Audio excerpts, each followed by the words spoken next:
Hello everyone. आज जो है हम एक नया टॉपिक स्टार्ट करने वाले हैं और हमारा टॉपिक है स्पेक्ट्रोस्कोपी। ठीक है, कैलोरीमेट्री एंड स्पेक्ट्रोफोटोमेट्री। ठीक है, आपका सिलेबस भी है तो सिलेबस में हम लोग देख लेते हैं कि क्या क्या पूछा गया है, क्या क्या हमें यहाँ पे पढ़ना है एग्जैक्टली। तो अकॉर्डिंग टू सिलेबस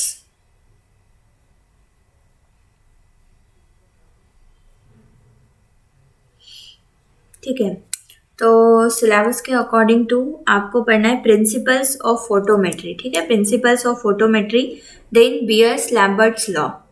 ठीक है, उसके बाद में पढ़ना है एंड इट्स डेविएशन कि बियर्स लैम्बर्ट्स लॉ में क्या क्यों डेविएशन हुआ। ठीक, उसके बाद में हमें पढ़ना है types of colorimeter and spectrophotometer. तो स्पेक्ट्रोफोटोमीटर और कलरीमीटर के टाइप्स हमें देखने हैं। उसके बाद में हमें देखना है स्कीमेटिक डायग्राम्स। तो इसके स्कीमेटिक डायग्राम्स जो है बहुत बार एग्जाम में पूछा गया है। उसके बाद application of calorimeter and spectrophotometer. तो स्पेक्ट्रोफोटोमीटर क्या है, कैलोरीमीटर क्या है, उसके एप्लीकेशंस क्या है वो पूछे जाएंगे। Then quantitative analysis with reference to estimation of copper 2 and copper ammonia complex. तो इतना जो है आपके सिलेबस में है। तो let us start one by one. ठीक है, तो सबसे पहले यहाँ पे आपको एक पावर पॉइंट स्लाइड दिख रहा है। यहाँ पे डेफिनेशन दिया गया है स्पेक्ट्रोस्कोपी का। What is the meaning of spectroscopy? So it is the branch of science that deals with the study of interaction of matter with light. तो हमें अच्छी तरीके से पता है, यहाँ पे डायग्राम भी दिख रहा है आपको, लाइट सोर्स दिख रहा है यहाँ पर। ठीक है, so this is light source. ठीक, तो लाइट सोर्स जनरली हमारा क्या होता है, सन होता है। ठीक है, सन को ही हम अपना लाइट सोर्स अज्यूम करते हैं। उसके बाद में इसमें से कौन से रेडिएशन बाहर निकलते हैं, यूवी रेडिएशन। ठीक है, अल्ट्रा वायलेट रेडिएशन। नाउ ये जो रेडिएशन है, ये रेडिएशन में दो कंपोनेंट्स होते हैं। एक तो होते हैं इलेक्ट्रिक और दूसरा होता है मैग्नेटिक। और ये दोनों भी कंपोनेंट एक दूसरे से परपेंडिकुलर होते हैं अगर हम लाइट का स्ट्रक्चर देखें तो। ठीक है, तो यहाँ पर this is the branch of science that deals with the study of interaction of matter with light. तो फॉर एग्जाम्पल कोई भी मैटर ले लीजिए, सॉलिड, लिक्विड, गैस। ठीक है, उसका सबसे बेसिक यूनिट क्या होगा, एटम। तो अगर उस एटम का इंट्रैक्शन हो रहा है लाइट के साथ में, light is nothing but bundles of photons. ठीक है, light is light made up of bundles of photons. तो ये जो लाइट है, इसका अगर इंट्रैक्शन होता है मैटर के साथ, उसके बाद उसमें कौन से टाइप के इंट्रैक्शन होते हैं, कौन से टाइप के प्रोसेस होते हैं, उसके बाद में आफ्टर रिएक्शंस क्या होते हैं। तो ये इसके बारे में अगर हमें स्टडी करना है तो उस ब्रांच को हम क्या बोलेंगे, स्पेक्ट्रोस्कोपी। और यहाँ पे ब्रैकेट में लिखा हुआ है ऑप्टिकल मेथड। ठीक है, ये ऑप्टिकल मेथड है क्योंकि जहाँ पे भी लाइट की स्टडी आती है, उसके इंटरेक्शन की स्टडी आती है, तो उसे हम क्या कहते हैं, ऑप्टिक्स कहते हैं। ठीक है, ऑप्टिकल मेथड। नाउ और definition is, it is the branch of science that deals with the study of interaction of electromagnetic radiation with matter. ठीक है, अब यहाँ पे जो electromagnetic radiation is nothing but the UV radiation और it is the radiation that comes from sun. ठीक है, तो ये जो रेडिएशन है ये सन से आता है और ये रेडिएशन जब मैटर के साथ में या ऑब्जेक्ट के साथ में इंटरेक्ट करता है, ठीक है, तो यहाँ पर देखिए,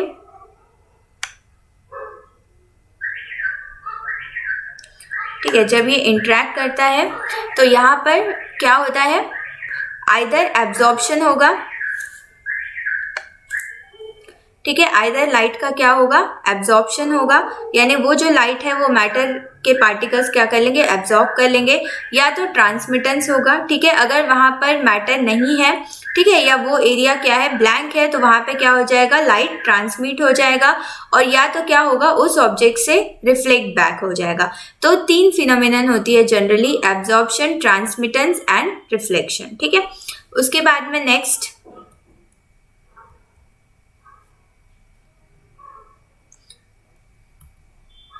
नेक्स्ट है हमारा calorimeter. So what is calorimeter?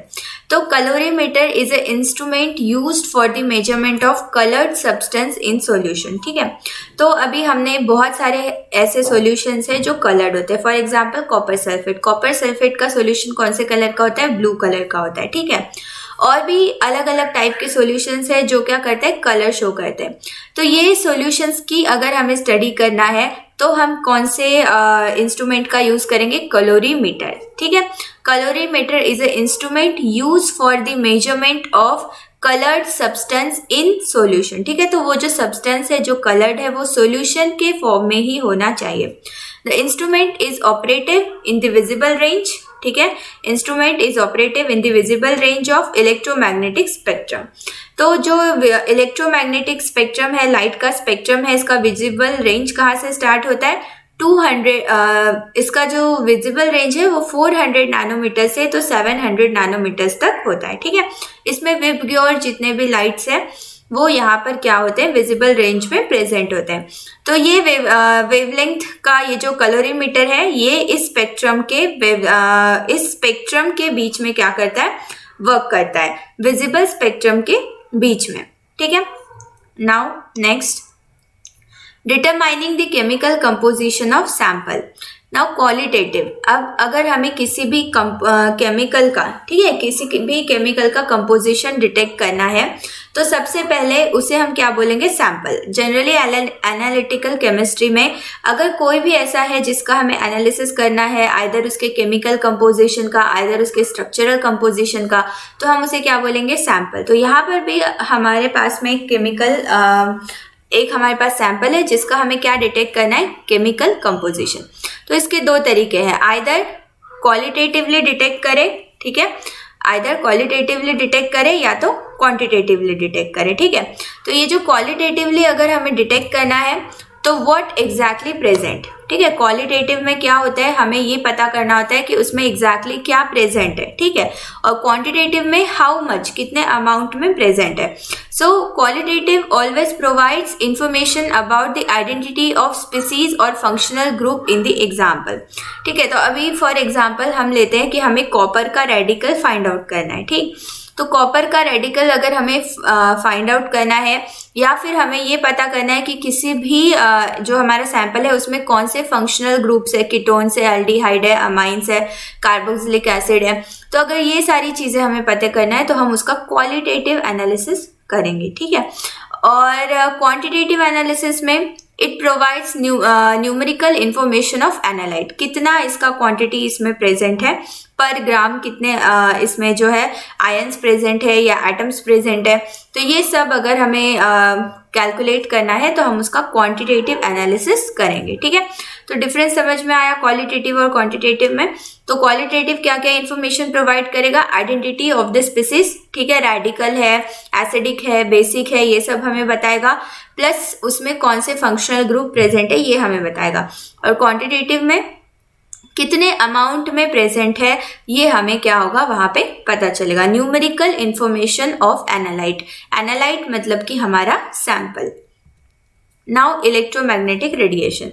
So electromagnetic radiation consists of discrete packages of energy which are called as photons। ठीक है, तो मैंने पहले ही बताया कि जो सनलाइट जो है उसमें जो यूवी रेडिएशंस होते हैं या उसमें जो लाइट है उसमें और क्या है? Nothing but bundle of photons. ठीक है, वो फोटॉन्स से मेडअप है, जैसे कि इलेक्ट्रॉन होते हैं, न्यूट्रॉन होते हैं, उसी तरीके से photons are bundle of packets of energy. ठीक है, तो इस एनर्जी से ये बना हुआ है। Now a photon consist of an oscillating electric field and oscillating magnetic field which are perpendicular to each other. तो ये जो फोटोन है मैंने पहले ही बताया कि लाइट में, सनलाइट में इलेक्ट्रोमैग्नेटिक रेडिएशन में दो कंपोनेंट होते हैं, एक होता है इलेक्ट्रिक और दूसरा होता है मैग्नेटिक। ठीक है, तो ये जो फोटोन है ये कंसिस्ट करता है oscillating field of electric field और मैग्नेटिक फील्ड, और ये दोनों भी एक दूसरे से क्या है?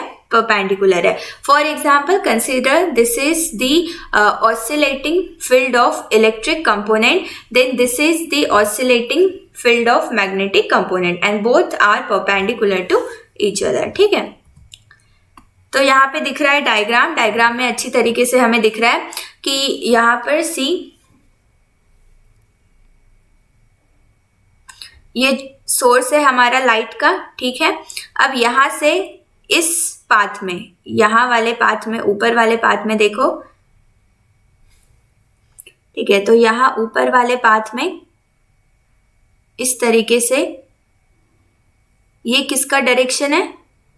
इस डायरेक्शन में ऑसिलेट हो रहा है मैग्नेटिक फील्ड, ठीक है। पर्पल इसमें जो दिख रहा है वो क्या है, मैग्नेटिक फील्ड, और इस डायरेक्शन में यहाँ जो ग्रीन कलर में दिख रहा है वो क्या है, इलेक्ट्रिक फील्ड। तो ये दोनों एक दूसरे से क्या है, 90 डिग्री का एंगल यहाँ पे बना रहे हैं, तो ये दोनों एक दूसरे से क्या है, परपेंडिकुलर है। नाउ नेक्स्ट, इनका जो रीजन है इलेक्ट्रोमैग्नेटिक स्पेक्ट्रम का, तो यहाँ पे देखो वेवलेंथ 10 टू द पावर 3 से स्टार्ट हो रहा है टू 10 टू द पावर -12 तक, ठीक है। तो यहाँ पे सबसे पहले जो है एक्सरे, गामा रे, इनका वेवलेंथ आता है, ठीक है। उसके बाद में नेक्स्ट आता है यूवी रेडिएशन, अल्ट्रावायलेट रेडिएशन, उसके बाद में आता है विजिबल रेंज, ठीक है। विजिबल रेंज के बाद में क्या आता है, विजिबल रेंज के बाद में इंफ्रारेड आएगा, ठीक है। यहाँ पे दिख रहा है दिस इज इंफ्रारेड, ठीक है। यहाँ पे अल्ट्रावायलेट और यहाँ बीच में कहीं विजिबल रेंज है, ठीक है। तो ये जो विजिबल रेंज है,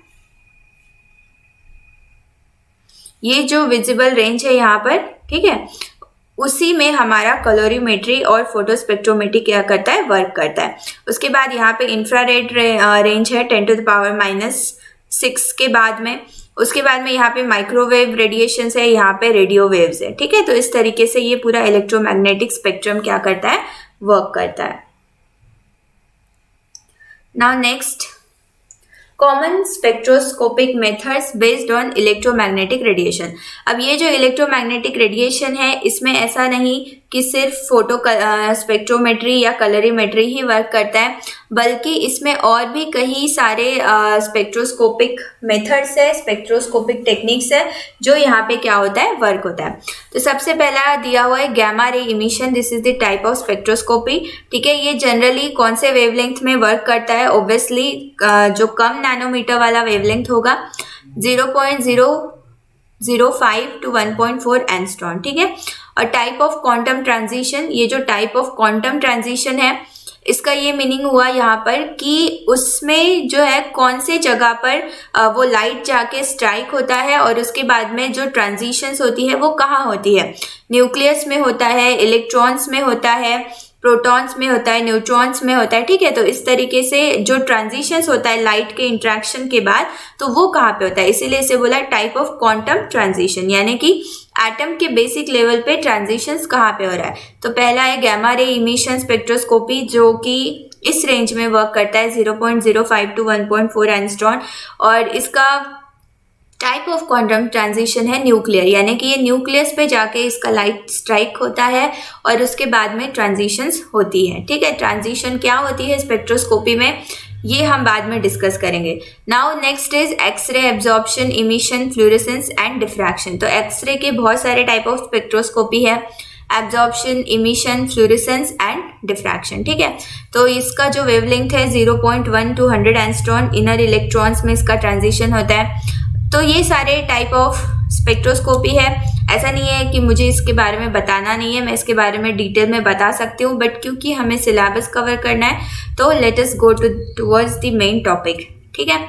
सो यहाँ पे हमें सीखना है सबसे पहले, ये डेफिनेशन बहुत ज़्यादा इंपॉर्टेंट है। So absorption and transmittance of light, ठीक है। So light falling on a colour solution is either absorbed, reflected और ट्रांसमिटेड। तो हमने देखा सबसे पहले कि जो हमारा लाइट है, ठीक है, जब वो फॉल करता है किसी भी सैंपल पे हमारे, तो उसमें 3 फिनोमिनन होने के चांसेस है। आइदर वो लाइट क्या हो जाएगा, एब्जॉर्ब हो जाएगा, जो यहाँ पे दिख रहा है, या फिर ट्रांसमिट हो जाएगा, या फिर रिफ्लेक्ट हो जाएगा, ठीक है।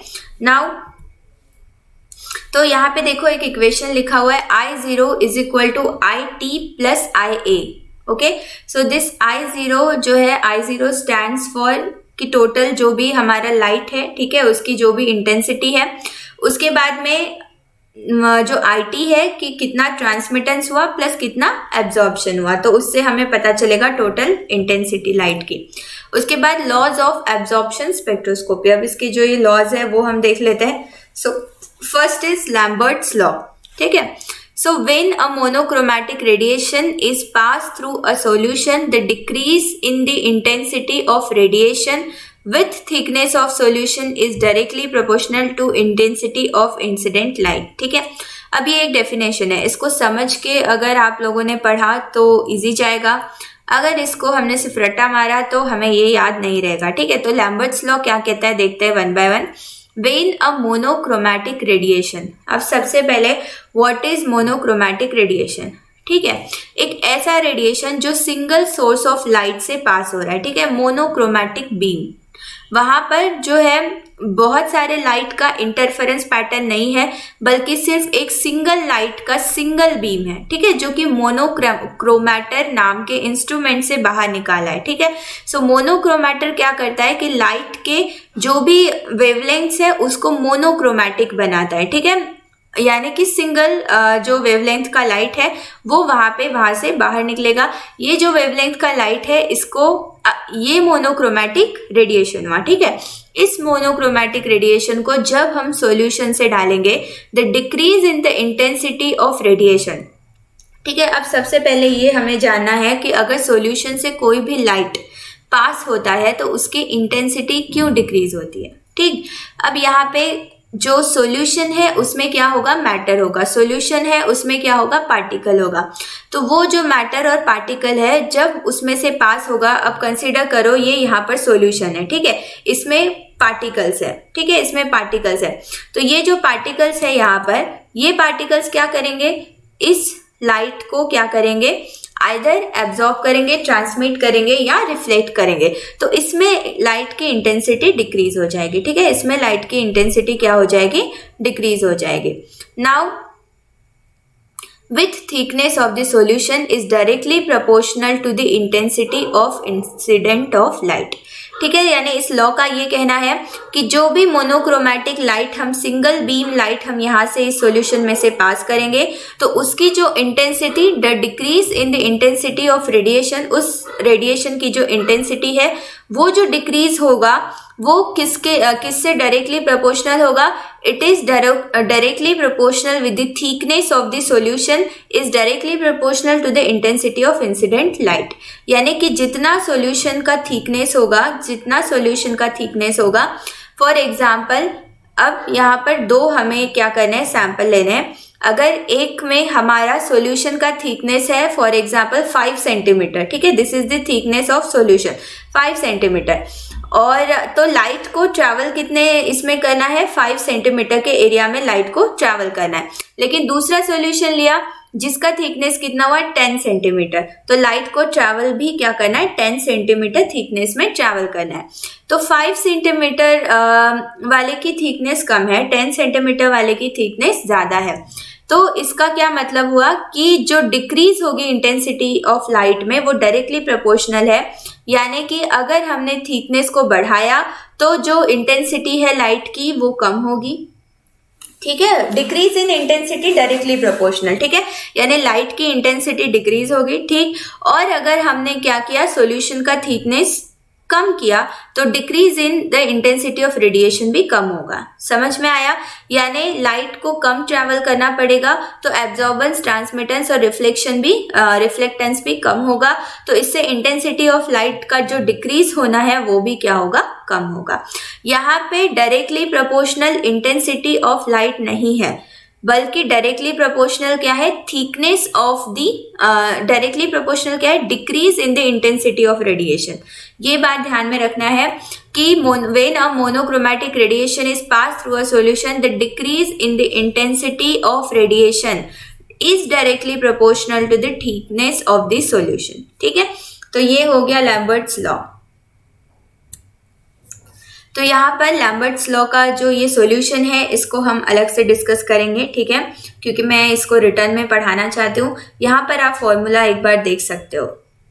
Then we will go towards Beer's law, ठीक है, बियर्स लॉ। तो यहाँ पे when a monochromatic radiation is pass through a solution, the decrease in the intensity of radiation with the thickness of the solution is directly proportional to intensity of incident light as well as concentration of the solution. अब यहाँ पे कुछ new add हुआ है, ठीक है। तो हमारा लैम्बर्ट्स लॉ क्या था, लैम्बर्ट्स लॉ था when a monochromatic radiation is pass through a solution, the decrease in the intensity of radiation is directly proportional to the thickness of the solution. लेकिन थिकनेस के साथ साथ यहाँ पर और क्या है, एडेड है concentration of solution. Concentration of solution से भी डायरेक्टली क्या रहेगा, proportional रहेगा। So let I be the intensity of radiation and x be the thickness of the solution and c be the concentration of solution. तो यहाँ पे I को intensity consider करना है, x को थिकनेस कंसीडर करना है और c को कॉन्सेंट्रेशन कंसीडर करना है। ठीक है, तो ये बियर्स लॉ है, इसको भी हम डिस्कस करेंगे। ठीक है, now we will go towards the instrumentation. ठीक है, तो इंस्ट्रूमेंटेशन में यहाँ पे colorimeter is a instrument use for the measurement of colour substance in solution, ये हमने देख लिया है। देन ये भी देख लिया कि ये विजिबल रेंज में वर्क करता है। नाउ एब्जॉर्प्शन स्पेक्ट्रोस्कोपी, अब ये जो एब्जॉर्प्शन स्पेक्ट्रोस्कोपी है, अलग अलग टाइप के स्पेक्ट्रोस्कोपी है, ट्रांसमिटेंस स्पेक्ट्रोस्कोपी। ठीक है, तो यहाँ पे हम सिर्फ एब्जॉर्प्शन स्पेक्ट्रोस्कोपी की बात करें, ये दो पार्ट में डिवाइडेड है। First is calorimeter and another one is spectrophotometer. ठीक है, तो कैलोरीमीटर में क्या होगा, work in the visible region और use for quantitative analysis of coloured compound. ठीक है, विच एब्जॉर्ब विजिबल लाइट। तो यहाँ पे एक चीज ध्यान में देनी है, यहाँ पे हम क्वांटिटेटिव एनालिसिस कर सकते हैं with the help of calorimeter. Quantitative analysis कर सकते हैं, इसका क्या मीनिंग हुआ कि कितना सॉल्यूशन में कॉन्सेंट्रेशन प्रेजेंट है वो हम यहाँ पे कैलकुलेट कर सकते हैं। Concentration of sample, concentration of ion, concentration of atoms. ठीक है, उसके बाद में विजिबल रेंज को ये क्या करता है, विजिबल रेंज के लाइट को ये क्या करता है, एब्जॉर्ब करता है। इसमें भी दो टाइप के, single beam colorimeter and double beam colorimeter. उसके बाद नेक्स्ट है spectrophotometer.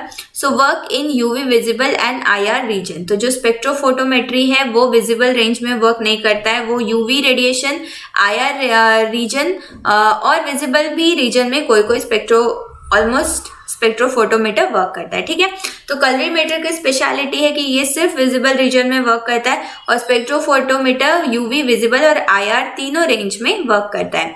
Use for the determination of mixture of colourless as well as coloured compounds. ठीक है, तो यहाँ पे सिर्फ कलर्ड कंपाउंड्स की जरूरत नहीं होती है, स्पेक्ट्रोफोटोमीटर में कलरलेस कंपाउंड्स को भी हम क्या कर सकते हैं, डिटेक्ट कर सकते हैं। इसमें भी सिंगल बीम और डबल बीम दोनों भी होते हैं। ठीक है, नाउ कैलोरीमेट्री। तो कैलोरीमेट्री का इंस्ट्रूमेंटेशन यहाँ पे हम देखने वाले हैं।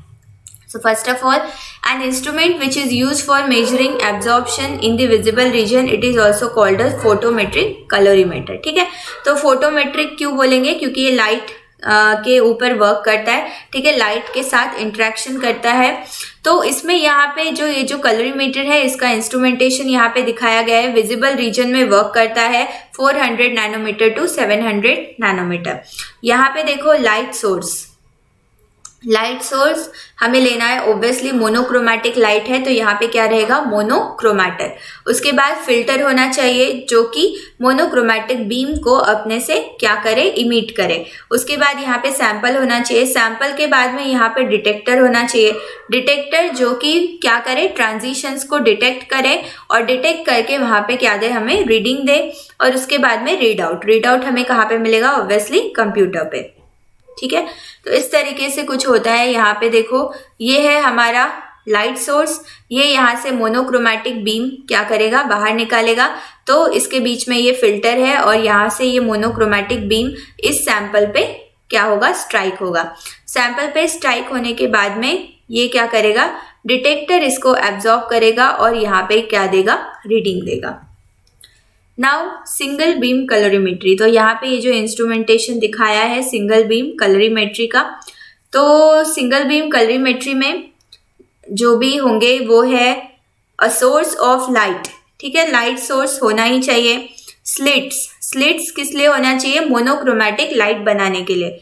उसके बाद में कॉलीमेटिंग लेंसेस क्या करता है, इस स्लिट से आई हुई लाइट को एक जगह पे कलेक्ट करता है और उसके बाद उस लाइट को एक जगह पे कॉन्सेंट्रेट करके फिर अपने अंदर से इमिट करता है। उसके बाद फिल्टर होना चाहिए। ठीक है, फिल्टर इसलिए होना चाहिए क्योंकि अगर हमें विजिबल रेंज में भी बहुत सारे टाइप के लाइट्स है, ठीक है, violet, indigo, blue, red, green, हमें अगर पता है कि हमारा सैंपल एक पर्टिकुलर लाइट को एब्जॉर्ब करता है, तो वो लाइट एब्जॉर्ब होने के लिए वहां पे उस लाइट का क्या होना चाहिए, फिल्टर। यानी कि रेड लाइट का फिल्टर होना चाहिए, ब्लू लाइट का, ग्रीन लाइट का। सो फिल्टर यहाँ पे होना इंपॉर्टेंट है। उसके बाद में सैंपल होल्डर। ठीक है, सैंपल होल्डर होना चाहिए। तो जनरली सैंपल होल्डर के लिए क्यूवेट यूज करते हैं। ठीक है, जनरली सिलिकॉन ग्लास से ये मेडअप होता है।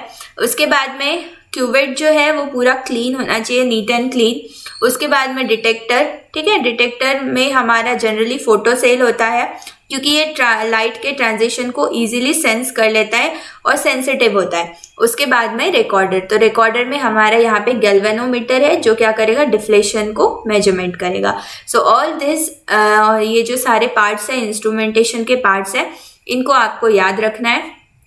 सोर्स ऑफ लाइट, ठीक है, टंगस्टन लैंप को यूज किया गया है, मर्क्यूरी वेपर लैंप भी यूज कर सकते हैं। उसके बाद में स्लिट्स, ठीक है, तो ये स्लिट्स यहाँ पे मोनोक्रोमेटिक लाइट को क्रिएट करने के लिए यूज किया जाता है। उसके बाद में कोलिमेटिंग लेंसेस, ठीक है, उसके बाद में फिल्टर, सैंपल होल्डर, डिटेक्टर और रिकॉर्डर। तो ये हो गया इंस्ट्रूमेंटेशन। अब यहाँ पे 1 by 1 इंस्ट्रूमेंटेशन को इन्होंने बताया है। So source, so most of the spectrometers use a tungsten lamp as a radiation source and these lamps provide a bright low cost broadband source of visible radiation। तो ये जो टंगस्टन फिलामेंट वाले lights होते हैं ये visible radiation के bright ranges क्या करते हैं, प्रोवाइड करते हैं। तो मोस्ट ऑफ द कलरीमीटर में इसका इस्तेमाल किया जाता है। Then slit it is adjustable which allows only beam of light to pass through, it prevents unwanted or stray light। ठीक है, तो ये जो slit है ये beam of light को पास करता है exactly। उसके बाद में lenses, light after passing through slit falls on condenser lenses which gives a parallel beam of light। तो ये जो है, अब यहाँ पे लेंसेज का क्या इस्तेमाल है, उसमें अगर हमें ऐसे लाइट्स चाहिए, ठीक है, पैरेलल बीम्स चाहिए लाइट्स के जो एग्जैक्टली क्या हो वहां से, तो ये क्या करता है लेंस, ये लाइट बीम को कॉन्सेंट्रेट करता है अपने अंदर और वहां से फिर यहाँ पे देखो ये दो पैरेलल बीम्स क्या कर रहे हैं, एक साथ में निकल रहे हैं। ठीक है, तो ये दोनों पैरेलल बीम लाइट यहाँ से क्या होंगे, इस फिल्टर से पास होंगे। Now filter, it is made up of coloured glass. ठीक है, filters are use for selecting light of narrow wavelength. अगर हमें पता है कि हमारा सैंपल पर्टिकुलरली किस लाइट को एब्जॉर्ब करता है तो हम यहाँ पे फिल्टर्स का इस्तेमाल कर सकते हैं। Filters will absorb light of unwanted wavelength and allow only monochromatic light to pass through. ठीक है, सिर्फ मोनोक्रोमैटिक लाइट को ही ये अपने अंदर से पास करने देता है। For example, a green filter absorbs all colour except green light which is allowed to pass through. ठीक है, तो अगर ग्रीन कलर का फिल्टर हमने वहां पे लगाया है तो ये बाकी सारे लाइट को एब्जॉर्ब कर लेगा और सिर्फ ग्रीन लाइट को क्या करेगा, खुद के अंदर से पास करेगा। Light transmitted through a green filter have a wavelength from 500 to 560 nanometre. Filter used is always complementary in colour to the colour of solution. ठीक है, जो भी फिल्टर हमारा यूज होगा ये कॉम्प्लीमेंट्री होगा in the colour to the colour of solution. ये कैसे होता है कॉम्प्लीमेंट्री, ये हम बाद में देखेंगे। तो यहाँ पे देखो ये है कॉम्प्लीमेंट्री। तो इसमें अगर हमारे पास 400 to 420 नैनोमीटर्स का है, ठीक है, तो जो कलर एब्जॉर्ब होगा, ठीक है, जो कलर हमारा एब्जॉर्ब होगा लाइट का वो वॉयलेट कलर होगा। ठीक है, यानी सॉल्यूशन को अगर हमने रखा है और फिल्टर से हमने लाइट पास किया है वॉयलेट कलर का, तो कलर एब्जॉर्ब होगा वॉयलेट और जो ट्रांसमिटेड कलर होगा, ठीक है, जो उस सॉल्यूशन में ट्रांसमिट होगा वो होगा ग्रीन येलो कलर। ठीक है, उसके बाद में सेम अगर 420 to 500 है, ये रेंज बहुत ज्यादा इंपॉर्टेंट है ये पता करने के लिए कि एग्जैक्टली कौन सा लाइट एब्जॉर्ब हुआ है और कौन सा लाइट ट्रांसमिट हुआ है। तो जो लाइट ट्रांसमिट हुआ है, ठीक है, उसको ही डिटेक्टर क्या करता है, डिटेक्ट करता है। उसके बाद में येलो कलर अगर एब्जॉर्ब करेगा तो ब्लू कलर क्या करेगा, ट्रांसमिट करेगा। ऑरेंज कलर अगर एब्जॉर्ब करेगा तो ग्रीन ब्लू कलर क्या करेगा, ट्रांसमिट करेगा। तो ये वेवलेंथ्स इंपॉर्टेंट है, इसको आपको क्या करना है, लर्न करना है। ठीक है, अभी यहाँ पर ये जो फिल्टर है उसके बारे में दिया गया है इंफॉर्मेशन। तो फिल्टर के बारे में हम देखेंगे। ठीक है, उसके बाद में हम बाकी के जो स्लाइड्स है वो हम नेक्स्ट वीडियो में डिस्कस करेंगे।